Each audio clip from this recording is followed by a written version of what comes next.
Good evening. My name is Zygmunt from River Cruise Center, and I want to thank everyone for joining on this beautiful evening. Welcome very much, and thank you for spending your time with us. With me, actually 100 miles away, is Richard from AMA Waterways, who is an expert on river cruising in Portugal and Spain, and he's going to take over today the entire webinar. Fantastic. Thank you so much, Zygmunt, for this time with your valued clients, and thank you everybody for joining in. Today, we're going to be exploring the Douro River, one of Europe's many famed rivers and one of two major rivers on the Iberian Peninsula. From its source in north central Spain, as you can see on the map here, it's carved its way westward to northern Portugal for approximately 560 miles to its outlet at the city of Porto that we see right here, where it then washes away into the Atlantic Ocean. So you can see all the different places that we're going to be stopping at here. We've got two different itineraries operating on the Douro, one that operates round trip from Porto, and then the one that we're looking at right here, which operates between Spain and Portugal. So I thought I would go through one of the examples today for Spain and Portugal. It's our favors of Spain and Portugal. And I thought I'd also include the pre and post extension options here as well. Every one of our cruises that we sail on always will include a pre or post option for you. What's really nice about these is that your cruise manager, the person who's going to be with you on board the ship, will actually be joining you before the cruise and after the cruise. So it's nice because you can sort of build that rapport and before you've even stepped on board the ship. But I would say more importantly, they're there to just, kind of guide you, lead you on some different excursions along the way. They may even, just to make some good recommendations and suggestions too. So let's get going on this particular one and start to move in just a little bit more. So flavors of Portugal and Spain that I just mentioned right now. This is, one of Lisbon actually is where we're actually going to start for this particular one. But just Portugal in general, I mean, a lot of history that we include here. Birthed many of the famous explorers, as we know. Prince Henry, his expeditions mapped much of the coast of Western Africa and established some new trade routes. Vasco da Gama, that I know we all recall from our elementary school days, known for being the first to sail from Europe to India around the Cape of Good Hope. Ferdinand Magellan, who, while he was Portuguese, it was actually King Charles of Spain who actually funded his expeditions. And of course, he went out to explore the Spice Islands of Indonesia. He made a stop also along the way in South America. So known for some of their famous explorers. I mean, there was a time when the Portuguese actually had a foothold on places around the globe, from Brazil, places in Africa, and a number of parts of Asia. So certainly known for that. So we're going to experience a lot of that. What's nice with all these AMA Waterways departures, not only for the cruise portion, but anytime we're transferring you from one location to another, maybe it's to pick up a shore excursion. Certainly when you're on your shore excursion, you're going to have all of your expert guides with you along the way. They're going to be sharing things about the history, the culture, the food, and making some recommendations for some different places, because we're going to allow you some free time at all these different stops as well. Pre-cruise extension in Lisbon is an option for 3 nights. So you'd arrive at the first day. Day 2 is actually when we start offering some of those excursions. City 7 Hills Tour, Sinatra Excursion, with a Pina Palace visit, motor coach transfer to Porto, and then a Tomar Castle visit. But this is one of Europe's oldest cities, even predating Rome and London. And of course, it's Portugal's capital city. Some things to do here: you can climb the castle of São Jorge and stroll through Alfama. And anyone coming to Lisbon and not going to the castle of São Jorge would surely be missing a really unforgettable moment. It's the highest point in the city, set amongst the most typical of some of the neighborhoods that you would expect to see in this part of Lisbon. And a unique opportunity really just to kind of feel and understand the city's relationship with just the local river. It's actually located on the River Tagus. And fado music. If you haven't heard of fado music, this is a place that you could take this and also enjoy it maybe by some, over dinner, some candlelight. But this is a form of Portuguese singing that's often associated with pubs and cafes and restaurants. You'll find this all over town. This music genre officially originated there in about the 1820s and Though it's thought to have much earlier origins, it's really known for how expressive and how profoundly melancholic it actually is. So take some time to go out and explore. Again, in addition to the excursions that we're going to be offering, you are going to be having some free time along the way. But I like to remind all of our guests that with everything that we put in place, we're really thoughtful to maximize the amount of time at any stop along the way, so you can take in all the highlights and then allow you some free time. So that can mean if it's a really big city with a lot to see, we're going to spend the full day there. If it's a smaller town that still has some really nice highlights, we're going to allow enough time for that and then give you a little free time. And then we're going to go ahead and push on to our next port of call. City of Seven Hills tour. The Romans named, showcasing the city of many highlights, such as Alfama, one of Lisbon's oldest areas. So this area is lined with a lot of shops selling a lot of the traditional crafts and a number of cafes in this area also.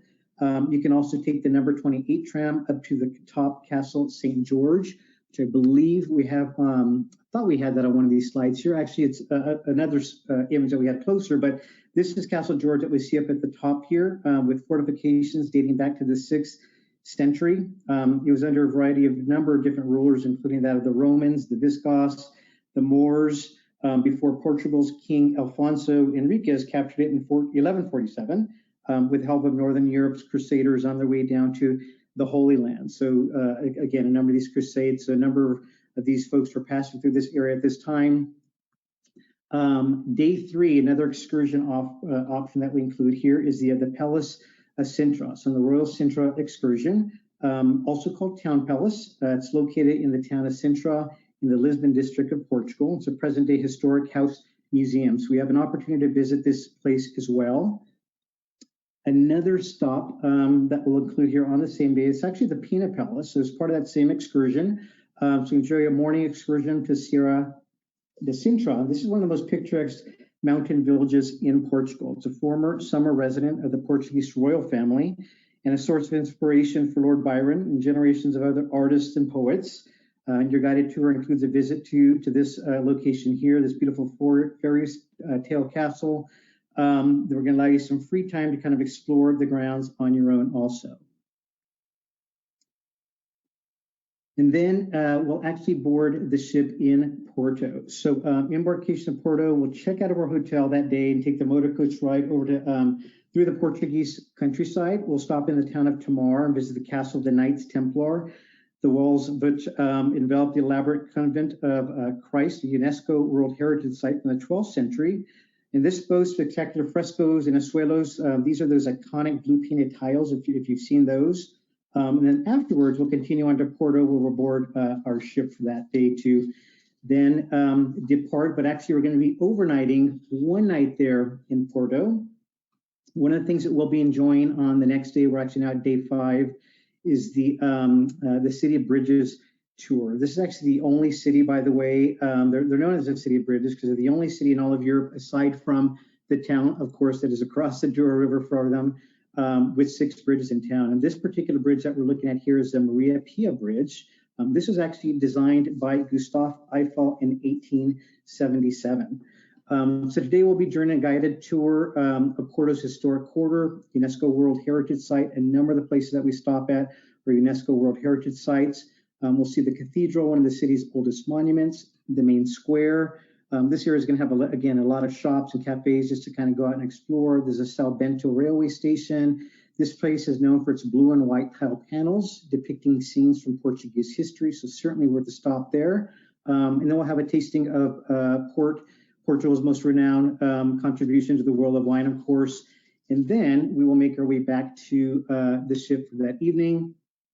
We're also going to be including a Porto wine tasting. So the Douro Valley, if you guys don't know, this is famous for the variety of port wines, different from all the other places, of course, that we're going to be experiencing wines throughout Europe. This is unique to Portugal. These are fortified wines in which a distilled spirit, usually brandy, has been added. And it's typically a red wine, higher in alcohol content than the unfortified wines, and it's sweet. And the sweetness is primarily caused by the addition of distilled grape spirits to fortify the wine and halt the fermentation before all the sugar is actually converted into alcohol.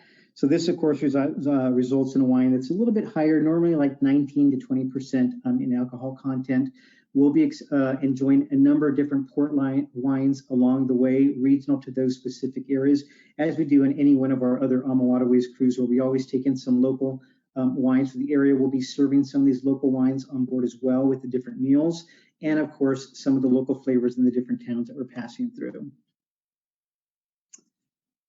We then will make our way over to Entre los Rios. We're going to actually have lunch at the local quinta. So this actually translates to between the rivers. And this small village, quite appropriately located at the confluence of the Tamega and the Douro rivers. For an authentic slice of Douro River life, we'll enjoy a traditional home-cooked meal at a local quinta. So the quintas are a little known outside of Portugal, and these are really these sort of rarest treasures of quote-unquote quality living in the country. Historically, the quintas were family-owned estates. These farm homes surrounded by large plots of land with rich in nutrients, intended for both the economic sustenance and family consumption, of course. But more often than not, these great estates were wine producing. The quinta classification of port vineyards in the Douro exists to this day as a system that grades the quality potential of the vineyards there. And these farms were let out for rent on 1/5 of its produce. So that's actually how they came up with the name La Quinta. We'll then continue on our journey here and make our way over to Regua, Portugal. We're now at day 7 of our trip. So we'll begin with a tour of the 18th century Palacio Anadia, or Palace of the Counts, known for its beautiful interior and Baroque style. Inside the house, you'll see some intricate panels of blue and white tiles again that we were talking about. Bolas de Berlim, or Portuguese donuts. We'll get to experience these also. These are they're sliced in half and filled with sweet, creamy egg-based custard, kind of fluffy on the exterior and thick and creamy on the interior. These donuts are typically rolled in granulated sugar before being filled with custard. So again, just one of the things that we actually get to taste in the flavors of Spain and Portugal here. Lamego with Bolas tasting. So then we'll venture to the town of Lamego, where you'll see the sanctuary of Our Lady of Remedies that we see up here at the very top of this particular image. The city tour will climb 686 steps if you've got the endurance to do so up this holy staircase, beautifully decorated with white and blue tiles again, which you'll see throughout the entire town. Of course, Portugal is known for this. To the top with this guided hiking tour.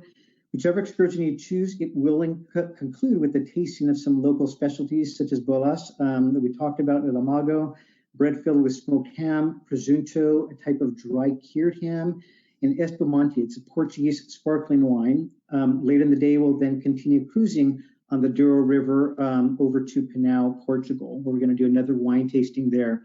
But here's another shot just as you make your way at the top of those staircases that we were looking at. Certainly worth the climb, certainly worth the views. We're then looking out onto the town for some great photo opportunities here. Another opportunity we have is to take you to Matthias Palace, or Casa de Matthias. This dates back to 1739. It's constructed in 3 primary buildings that you can kind of see right here, which are the manor, the winery, and the chapel. Then once again, we'll have some free time after the tour. You can take in some time to kind of explore the gardens around here and get lost. And then on day 8, actually now, we're already out to day 8. So from Regua, we're going to make our way over to the town of Pina. We're going to include a number of different optionals here, another La Quinta wine tasting, Pina train station hike, the Quinta de Aveceda lunch, and then some free time in the evening for our guests. This slide that's coming up right here, this is actually the Pina train station. Certainly worth a visit up here. We're going to include a stop here as well. Now we're already on day 9 because we're going to be overnighting there. And then we have Quinta de Aveceda lunch. It's an interactive museum. One of our stops that we're going to be including here, we get to understand a little bit more about the history and the culture of wine in the Alto Douro region, which differs right through all these different regions. We're going to have a number of different wine varietals. One thing that's unique about the Douro River also that's very different from a number of the other rivers that we sail in Europe is that while we do go through some of the locks, it's a long river, but it's still not as many locks that we're going to be going through. There's a total of 5 locks that we'll be going through on the Douro River from start to finish, compared to some other ones like the Danube, for example, which has about 10. It's much more intimate. A lot of the towns that we're stopping at along the way on this river are not going to be like the big towns that we would pull into on the Danube, say like Budapest or Vienna, or if we're on the Rhine, pulling into Cologne or Strasbourg. These are going to be much smaller towns and villages. And many times we're going to dock in one of these small towns.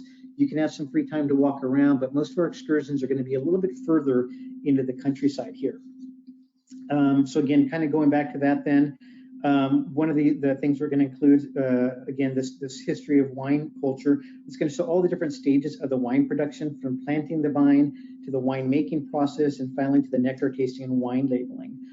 This particular museum is actually the first of its kind in the country, as it has multimedia, audio-visual visual systems as well, together with some different ethnographic representations.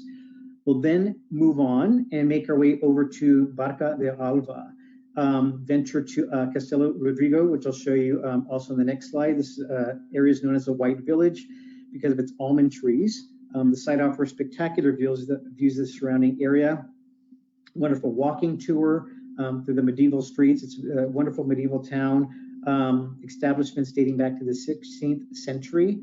If you prefer a more active adventure there, of course, you can hike up to the town. At the end of all tours that we're offering there, there's a tasting of some of the local favorites, such as the almonds, cheese bread, and wine also. And then later in the day, we'll continue cruising along the Douro. But this is that Castelo Rodrigo that I mentioned also, where you can take a nice little hike up here. It's just up from the city. It's not a strenuous hike at all. We'll have some free time, and then we'll continue our cruising down the Douro.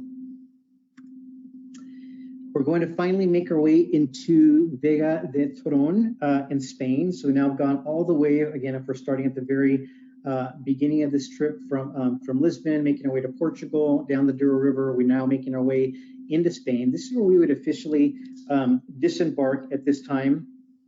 Some free time that we're going to allow here also. But then, as I mentioned, with every trip, we also offer some pre and post extensions.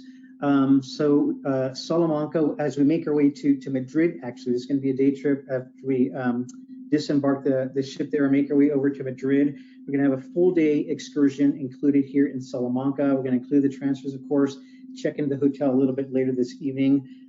This town, rich in history, founded in 1218, has one of the oldest universities in Spain and the third oldest Western university.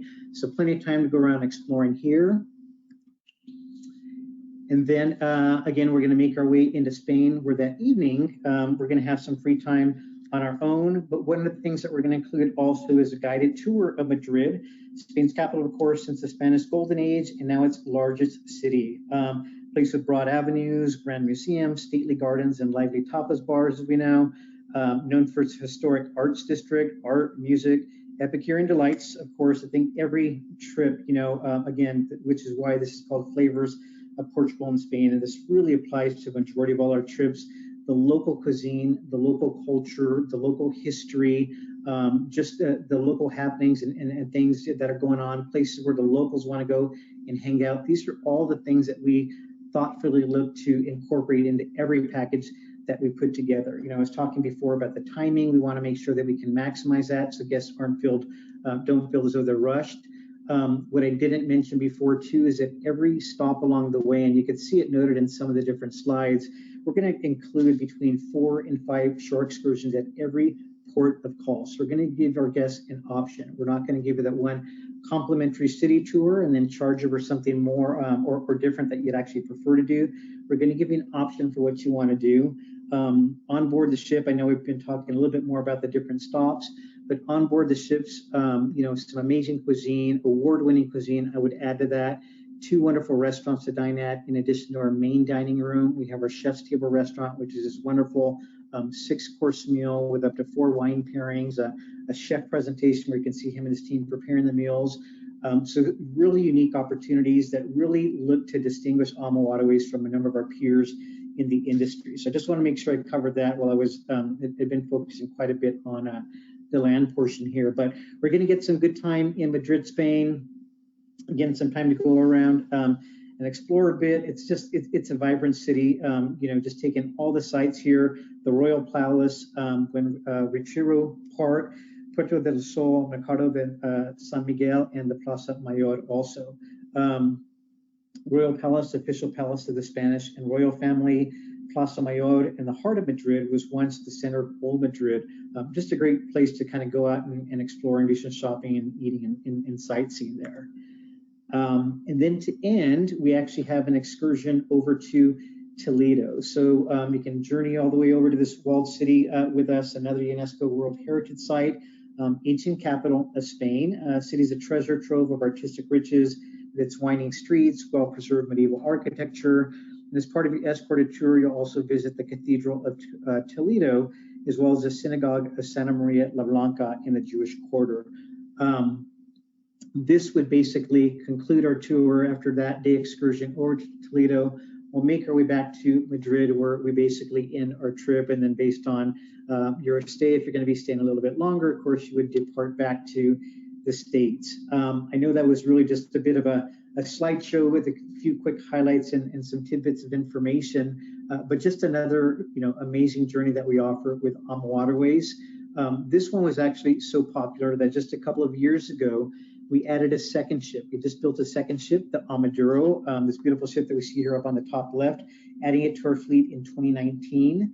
It's got a capacity of 102 guests. And this now complements the AMA Vida, which has been sailing up there for a period of time. The AMA Vida was actually built in 2013. Again, this is a pretty popular itinerary. I would say that if anyone is interested in booking this trip, you definitely want to start booking this at least 12 months, even up to 15 months in advance, because it does fill up all the time. Just a little bit of the onboard amenities that we offer on board. Something again that is unique to AMA Waterways. So if you're looking to compare, with some of the other cruise lines out there, keep a few of these things in mind. Every one of our ships has either a jacuzzi on board or a swimming pool on board, and our AMA Magna, our newest ship, actually has a swimming pool and a jacuzzi on board. So those are some things that are unique to us. Majority of our ships, not every single one of them, majority of our ships will have twin balcony staterooms. It's a little bit similar to what we see right here, where this is the balcony that they can fully step out, and off to the right, it's not a French balcony, but it's got that nice window pressed all up against the edge. This look up here in the top left here is a look at the lounge area. We get some wonderful seating. It's kind of the living room of the ship where everybody can go, gather, socialize, meet some of the other guests. It's that place where the cruise manager is going to be giving some updates on the next day's ports of call, what those shore excursions are going to be. In the evening, it turns into a full-blown disco. The bar that we see there is included as well, too. So one of the funnest places on the ship for some scenery, sightseeing, and just to kind of go and meet some of the other guests on board. A promotion that I wanted to be sure to include right here also, and I got a few other things that I'll mention. We do have a Fly Free to Europe in 2021 promotion. Or there are some opportunities for some really great savings, even up to $1,000 per stateroom too. So check with Zygmunt if you have any interest in looking at the Douro River or any of our other rivers that we sail right now to see what the best offer is, whether it's going to be that savings or that Fly Free to Europe. In addition to that, we've always got some different things on select dates where you can receive some onboard credits, maybe some category upgrades where you book and pay a price for one, but then you get upgraded to the next category. And because you're looking at this presentation from Zygmunt, anybody that might be interested in booking something within the next 2 weeks would receive an additional $100 savings per person. Again, that's being offered because of Zygmunt and our relationship with him and his partnership with AMA Waterways. Richard, I have a quick question. Yes. I understand that wines, premium wines and premium beers are also included free for lunch and dinner on these cruises, correct? This is correct. So for every lunch, for every dinner, as Zygmunt mentioned, even if you want champagne, mimosas at breakfast, we'll include that. It's an open hour, it's an open bar, cocktail hour every evening before dinner also. So that's fully open. But then keep in mind, that keyword being premium that Zygmunt used also. We're going to include premium wines and beers. We're not going to serve you that house wine, again, that's complimentary, and then charge you for that more desirable drink. So that's something really important to note. And while we're not all inclusive, where we're not going to include the drinks after lunch up to cocktail hour or after dinner, I can tell you this, and I know that Zygmunt can attest to this, our servers are extremely generous. They're constantly topping off your whatever drink that you're drinking. And I always enjoy an after dinner drink. So just before I leave the dinner table, I have them top it off one more time, go up to the lounge area, hang out, socialize with some other guests, and maybe enjoy some dinner or some music later that evening. But that's a good point to bring up also, Zygmunt. I have another question. Mhm. For people who haven't joined us in previous webinars, this particular Spain and Portugal has a lot of, looks like different places to go up, higher or lower, etc. So AMA, as a result, in this area has slow walkers, medium walkers, and fast walkers tours, right? This is correct. So again, with all those different tours that we're offering, 4, even up to 5 in some different ports that we pull into, there we have the gentle, regular, and the active. So the gentle would be if I were traveling with my elderly parents who want to take in some core highlights, but move just at a little bit slower pace. The regular is going to just pick up the pace a little bit, maybe not avoiding some steps, including just a little bit more. And then that active is going to be something like a guided cycling tour. In fact, we have got bicycles on every one of our ships, up to 25, which we use not only for the guided cycling tours, but if you just want to reserve them for a couple of hours and head out in town, you're more than welcome to make those reservations for that. And aside from that, on board the ship, I showed you a few pictures there too, but we've got a gym on board every one of our vessels, everywhere that AMA Waterways sails. So if you want to maintain that active, healthy lifestyle, or if you just want to try and get in the gym as often as you possibly can, we have that option for you. We've got a dedicated fitness instructor on board every one of our sailings. So they're doing morning Pilates, morning yoga, doing some stretches. So all those things that you can experience on board AMA Waterways, we like to give our guests a choice. So once again, there's a reason we've won more awards than any other cruise line. There's it's a cuisine, it's the ashore excursions, it's the drinks that we were talking about also. And the awards that I'm referring to, there's actually a company called Berlitz that goes out and they basically rate not only ocean cruises, but they started doing river cruises about 3 to 4 years ago, and they go on as mystery shoppers. So at no point does anyone ever know when these folks are on board. They go on anonymously, and then they come back and they write their report. So based on these mystery shopping reports, we've won more awards than any other river cruise line. And of our fleet of about 23 ships presently, 10 of our ships have made the top 15 on a list of about 320 river cruise ships. I think that speaks volumes. Anything else? One other thing I wanted to mention, there's a very prestigious French society that deals with food. And I think you guys, AMA, is the only river cruise line that has that designation. Am I correct? This is correct. This is La Chaîne de Rôtissière, and it is pretty much, I believe, the world's oldest culinary society. It dates back to 1248. It was started by French royalty, and it really just spoke to the preparation of the food, the presentation of the food, the freshness of the food.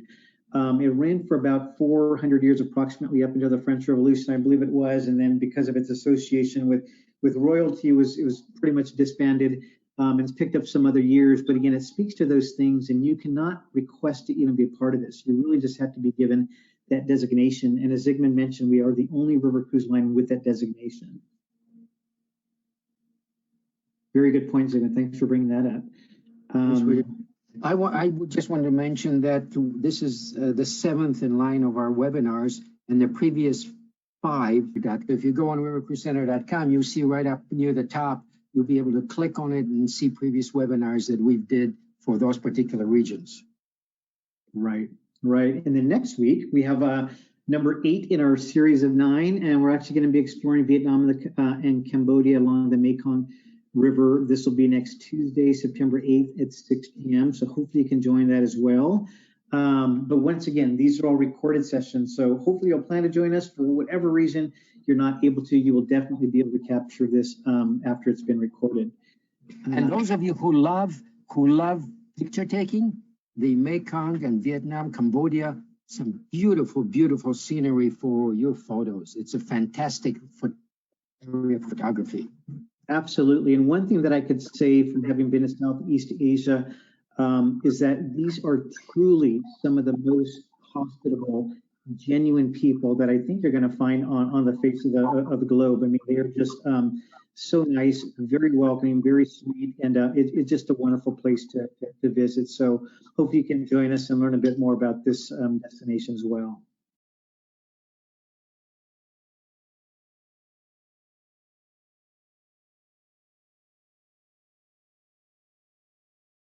Itineraries are 6 days, 5 nights. We've even had a number of guests sign up for a second cruise already. So it's been really good. You know, we've got the plexiglass in all the areas that you would expect it. When you walk in and you're speaking with the person at the concierge desk, in the lounge area, between the separate seating areas, we've included it there. If you've had a chance to go into a restaurant anytime recently, you'd know that when you walk into the restaurant, of course, you're wearing your mask. If you get up to use the restroom or when you're leaving, you wear the mask. But the majority of the time that you're sitting down, you're seated, you don't have to wear the mask. So it's sort of that same atmosphere on board. One thing we didn't mention with our shore excursions is that all of our guests are outfitted with this AudioVox headset, which is something that basically means you don't have to be right next and huddled around your tour guide. You can be 40, 50 feet away, still listening to everything that's being shared as you're off taking some photos, and properly social distancing as well too. So again, the experience has been really well received, and you know, thank God, you know, there's been no cases of anything. We've now been operating this going on 6 weeks, so it's something that we're happy to be able to share with you too. So I thought that was important to mention. I don't see any questions coming in though, Zygmunt. So I think we're probably pretty good with this. But if is there anything that you want to share in closing, this is your opportunity, my friend. All right. Thank you, Richard. Thank you very much for a well done webinar. I appreciate your participation, and thank you for everyone that's been online listening to us, and look forward to you joining us in the Mekong and Vietnam and Cambodia webinar next week. Thank you. Thanks so much, Jimmy. And thank you, everybody. Have a wonderful evening. Bye-bye.